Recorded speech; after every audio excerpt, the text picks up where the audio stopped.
What does the state want Oklahomans to know about its ability to humanely execute death row inmates? That the state of Oklahoma is prepared to move forward with the death penalty and doing it in an efficient, humane manner. What's changed since 2014 and 2015?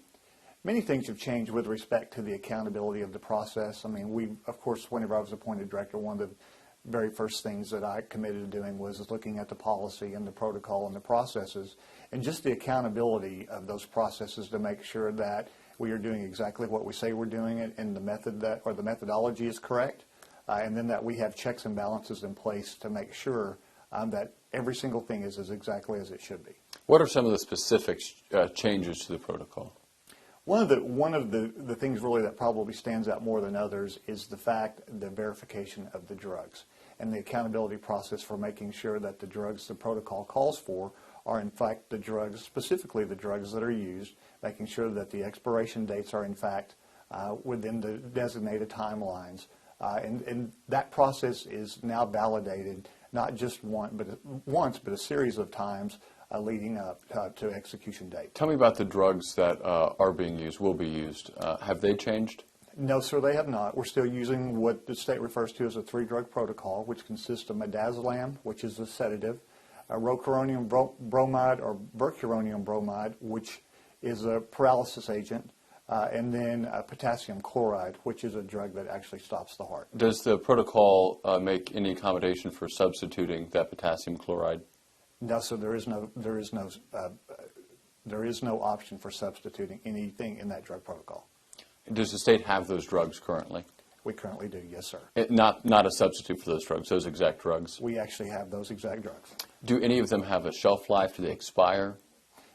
Most drugs actually have a shelf life that expires, but in the validation process, as I mentioned earlier, that is one of the things that we check, and all the drugs that we have are currently valid and not close to the expiration dates. How confident are you in this source for executions, weeks, months, years down the road? I am very confident in the source, and I currently have a supply of drugs to carry out executions that have been scheduled and then beyond that. What are the months, weeks, days leading up to an execution? What kind of deadlines? What's happening leading up to that? There are many deadlines, and that's a very good question, because our policy that we have related to executions calls for specific timelines for training. It calls for specific timelines for things that need to occur with the inmate, like medical checkups or medical assessments, acquisition of the drugs. All those things are very, very detailed in our policy. And so one of the things that I did as director when I was appointed is we started looking at that point in time. We did not actually have a source for the drugs, but we began that process, and once we were able to identify a source, then we started a process of training just to make sure that if in fact execution dates were set, that we would have a history of training leading up to that date. So we were not going to be surprised or caught flat-footed, so to speak, in being prepared to move forward. And over the last several months, we have been training our teams. And again, as I mentioned earlier, we are prepared today through many hours of training to carry out the execution protocol. What kind of things are you training for? The training is pretty robust in that the process requires different teams. There's teams that are involved in taking care of witnesses. There's teams that are involved in traffic control. There's teams that are involved in security processes. And there are, in fact, teams that are involved in the actual operations of carrying out the execution process. And so one of the things that we typically do in every one of our training scenarios, and on every day that we train, we have multiple scenarios where we walk through potential instances or problems that may occur.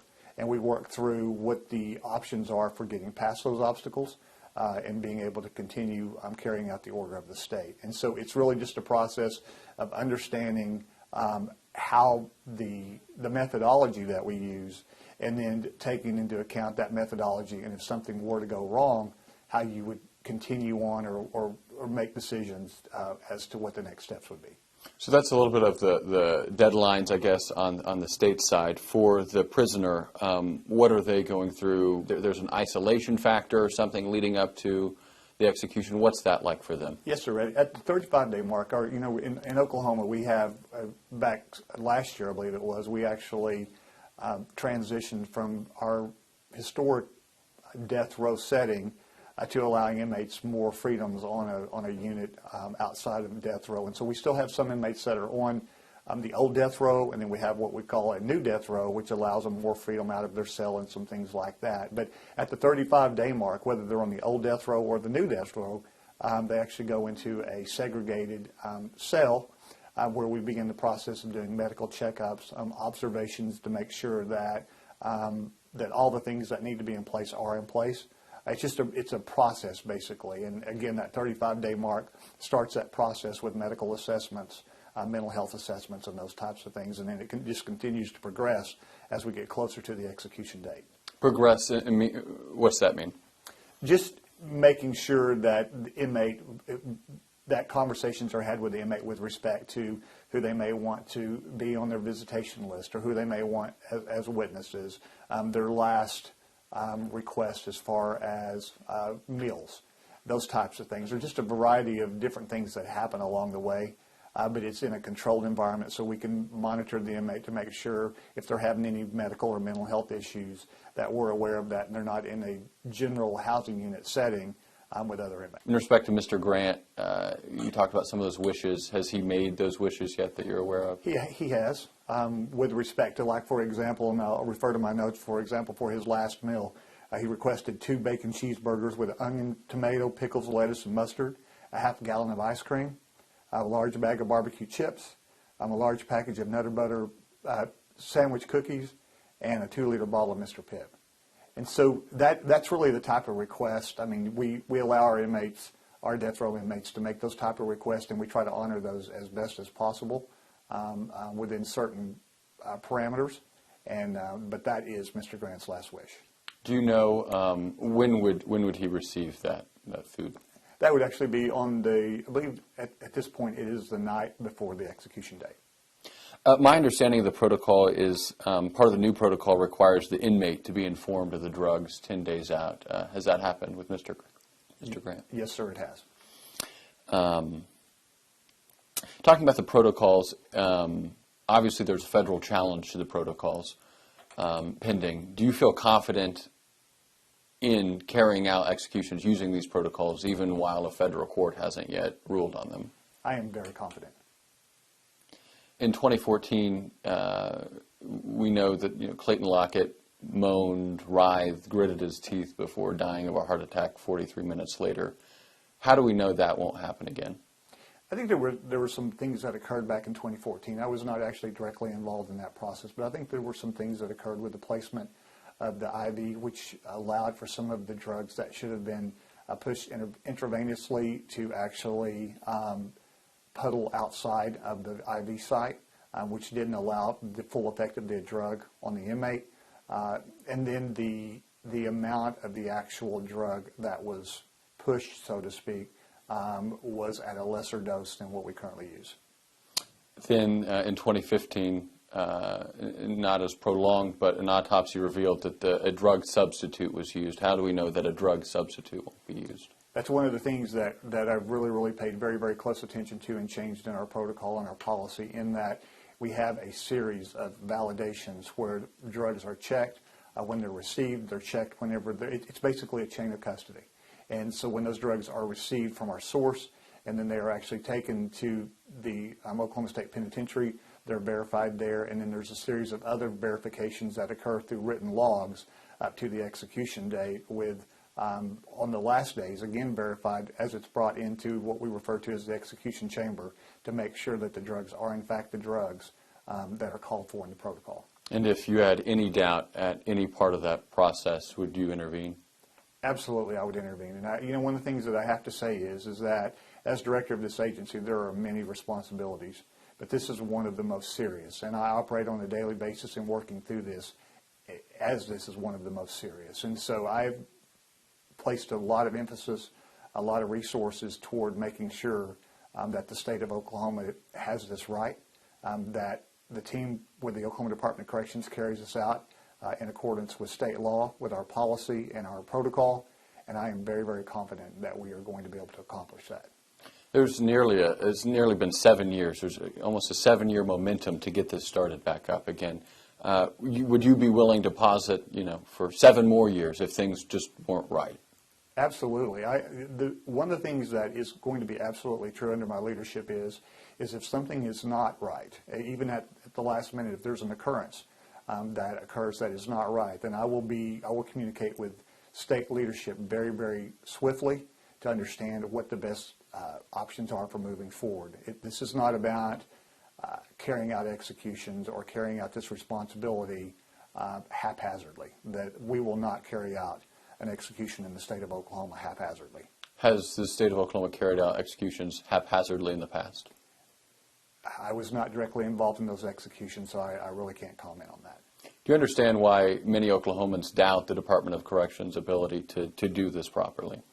I understand why there's concerns in the manner in which executions were carried out before, and quite honestly, I don't like the fact that Oklahoma has been in the headlines as not being able to carry out an execution or have been associated with the word botched. I do understand that, but one of my main reasons for wanting to be here today is to provide Oklahomans with assurance that we have done our due diligence in making sure that errors in the past have been corrected, and that we are going to be very, very attentive to making sure that those errors don't occur in the future.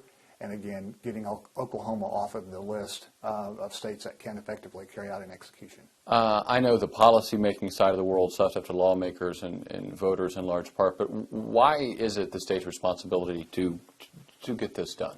The state of Oklahoma state statute, mandates the execution of inmates that are convicted of first-degree murder, if that is what a jury recommends. The Department of Corrections just simply carries out the orders of the court. The death penalty in Oklahoma was a issue that was voted on by the citizens of Oklahoma several years back, and the citizens of Oklahoma spoke that they were in support of the death penalty. So again, the Department of Corrections is only carrying out the orders of the court. You told me earlier that you would intervene if you saw any sort of problems at any stage of the process.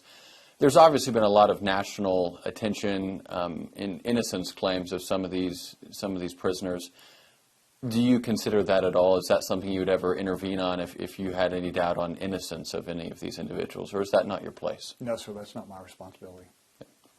One of the things we discussed in preparing for the story was actually getting a first-hand look at the execution chamber in McAllister. Why were we unable to do that this week? There have been other requests for the same purpose, and so what we believe is the best approach is to actually provide a video of that overall area, all of the areas, and provide that to the news outlets to be able to utilize as they see fit. But in the past, we've actually gone in there. I mean, what's the difference? There was really only one time that I'm aware of that there was actually news outlets were allowed to tour the execution chamber, and it was just our decision and leadership's decision at this point just to create a video of that area and provide it to all outlets instead of having to accommodate a tour for each individual one, especially in light of us being within 7 days now of an execution date and all the things that are taking place at the facility right now. Okay. Is there anything else you'd like to add? No, sir. I'd just like to close again by saying that we have spent many, many hours, I have spent many hours in trying to refine this process to make sure that the state of Oklahoma does effectively carry out executions in a humane manner. I believe that we are at that point today. I wouldn't say that. I don't take this responsibility lightly, and I just would like to assure the citizens of Oklahoma that we are prepared to move forward with executions as the courts in the state of Oklahoma sees fit. I hate to go back. We discussed some of Mr. Grant's wishes. Has Mr. Jones made any similar wishes yet, or is he not that far down the line? We are in that process right now, but those have not been completely identified and documented.